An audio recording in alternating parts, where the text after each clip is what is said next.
Hello दोस्तों आज इस वीडियो में मैं आपको बताने वाला हूँ बॉस 1115 BS6 टिप्पर के बारे में। ये जो बॉस 1115 BS6 टिप्पर है, ये अशोक लेलैंड के द्वारा बनाया जाता है और ये एक कार जैसा स्टाइलिश कैबिन के साथ आने वाला टिप्पर ट्रक है। तो दोस्तों, मैं आपसे रिक्वेस्ट करूंगा कि आप मेरे चैनल को सब्सक्राइब कर लीजिए, जिससे कि मेरे आने वाले ऐसे ही वीडियोज आपको मिलते रहेंगे। तो स्टार्ट करते हैं की specification review of Ashok Leyland boss 1115 tipper BS6 model. सबसे पहले मैं बताऊंगा इसके कैबिन के बारे में। इसमें आपको बहुत ज़्यादा स्टाइलिश और बहुत ज़्यादा कंफर्टेबल टिल्टेबल कैबिन मिलता है, जो कि बॉस डे कैबिन के नाम से आता है। इस कैबिन में आपको बहुत सारे फीचर्स मिलते हैं, जैसे कि AC, ब्लोवर, म्यूज़िक सिस्टम, और इसमें आपको टिल्टेबल पावर स्टीयरिंग मिलता है।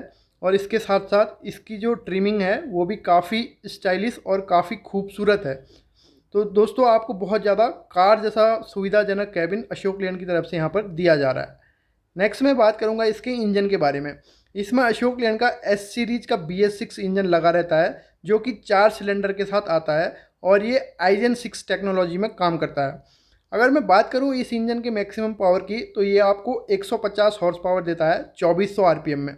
वहीं बात करें इस इंजन के मैक्सिमम टॉर्क की, तो जो अशोक लेलैंड का बॉस 1115 में इंजन लगा हुआ है, ये आपको 450 न्यूटन मीटर का टॉर्क देता है 1250 से 2000 RPM में। तो दोस्तों, यहाँ पर आप देख सकते हैं कि अशोक लेलैंड के द्वारा टिप्पर के लिए एक बहुत शक्तिशाली इंजन यहाँ पर यूज किया गया है। दोस्तों, नेक्स्ट मैं बात करूँगा अशोक लेलैंड 1115 बॉस टिप्पर के गियर बॉक्स और क्लच के बारे में। इसमें अशोक लेलैंड के द्वारा 6 speed synchromesh ODGB gear box assemble किया जाता है। इसका जो मैकेनिज्म होता है गियर शिफ्टिंग का, वो CSO केबल के थ्रू ऑपरेट होता है, जिससे कि शिफ्टिंग बहुत ज़्यादा आसान रहती है। वहीं क्लच की बात करें तो 330 डाया का आपको इसमें क्लच मिल जाता है, जो कि सिंगल प्लेट ड्राई टाइप और एक क्लच बूस्टर से ऑपरेट होता है। तो इसको भी ऑपरेट करना बहुत ज़्यादा ईजी रहता है। दोस्तों, नेक्स्ट बात करेंगे इस गाड़ी के एक्सेल्स के बारे में। इसमें अशोक लेलैंड के द्वारा फ्रंट में forged I section reverse Elliot type का एक्सेल लगा रहता है। वहीं बात करें रियर एक्सेल की, तो रियर में इसमें अशोक लेलैंड के द्वारा fully floating single speed rear Excel लगा रहता है, जिसका रियर एक्सेल रेशियो 4.56 रहता है। तो दोस्तों, आप यहाँ पर देख सकते हैं कि इसमें बहुत ज़्यादा स्ट्रॉन्ग एक्सेल्स का यूज किया गया है और जो इनकी वेट कैरिंग कैपेसिटी है ये भी बहुत ज़्यादा है। दोस्तों, नेक्स्ट बात करेंगे boss 1115 tipper BS6 steering, frame और ब्रेक्स के बारे में। इसमें अशोक लेलैंड के द्वारा पावर स्टीयरिंग दिया जाता है, जिससे कि गाड़ी को ड्राइव करना बहुत इजी रहता है। वहीं बात करें फ्रेम की, तो इसमें बहुत ज़्यादा स्ट्रेंथ वाले मटेरियल का फ्रेम लगा रहता है, जिसकी थिकनेस 6 mm रहती है। दोस्तों, अगर बात करें बॉस 1115 टिप्पर मॉडल के ब्रेक्स के बारे में, तो इसमें fully air dual line brakes रहते हैं और जो हमारे रियर टायर्स रहते हैं, रियर टायर्स में इसमें पार्किंग ब्रेक्स रहता है।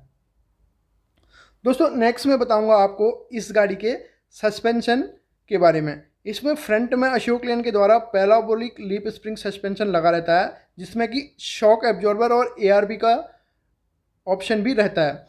इसमें आपको शॉक एब्जॉर्बर और ARB दोनों मिलते हैं फ्रंट सस्पेंशन में। अगर बात करें रियर सस्पेंशन की, तो रियर में आपको सेमी इलेक्ट्रिकल सस्पेंशन मिल जाता है। तो यहाँ पर आप देख सकते हैं कि सस्पेंशन भी आपको बहुत ज़्यादा स्ट्रॉन्ग दिया गया है। फ्रंट में ARB और शॉक एब्जॉर्बर्स होने के कारण सस्पेंशन स्ट्रॉन्ग हो जाता है और गाड़ी की राइड भी बहुत ज़्यादा स्मूथ रहती है।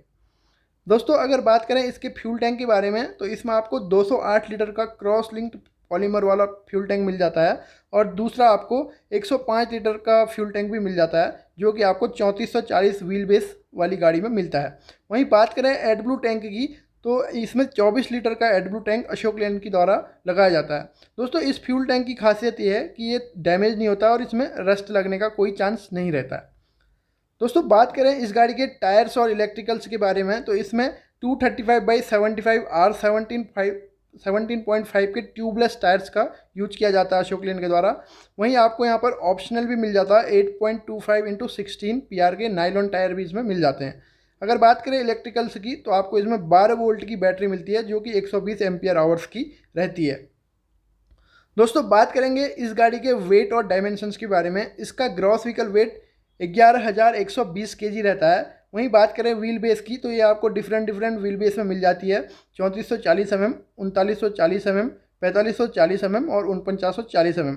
वहीं मैं बात करूँ इसके लोडिंग स्पैन की, तो ये आपको लोडिंग स्पैन भी डिफरेंट डिफरेंट स्पैन में मिलती है, जैसे कि 14 फीट में मिल जाती है, 17 फीट, 20 फीट और 22 फीट। तो दोस्तों आप यहाँ पर क्लियरली देख सकते हैं कि गाड़ी का जो लोडिंग स्पिन है वो बहुत ज़्यादा बड़ा है, जिससे कि आप बहुत ज़्यादा मटेरियल इसमें कैरी कर सकते हैं। तो आपको यहाँ पर कोई दिक्कत नहीं होने वाली है।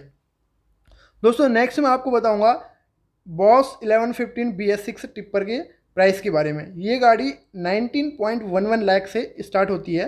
ये इसका एक्स शोरूम प्राइस है। मैं आपसे रिक्वेस्ट करूंगा एग्जैक्ट प्राइस के लिए आप नियरेस्ट अशोक लेलैंड शोरूम में विजिट कर लीजिए, जिससे कि आपको एग्जैक्ट प्राइस पता चल जाएगा। तो दोस्तों ये था review Ashok Leyland boss 1115 BS6 model का। आशा करता हूँ आपको अच्छा लगा होगा। दोस्तों आपका अगर कोई भी ऑटोमोबाइल से रिलेटेड क्वेश्चन है या कुछ डाउट है तो आप मुझे कमेंट सेक्शन में लिख दीजिए, मैं उसका आंसर करूंगा। दोस्तों वीडियो को देखने के लिए बहुत बहुत धन्यवाद।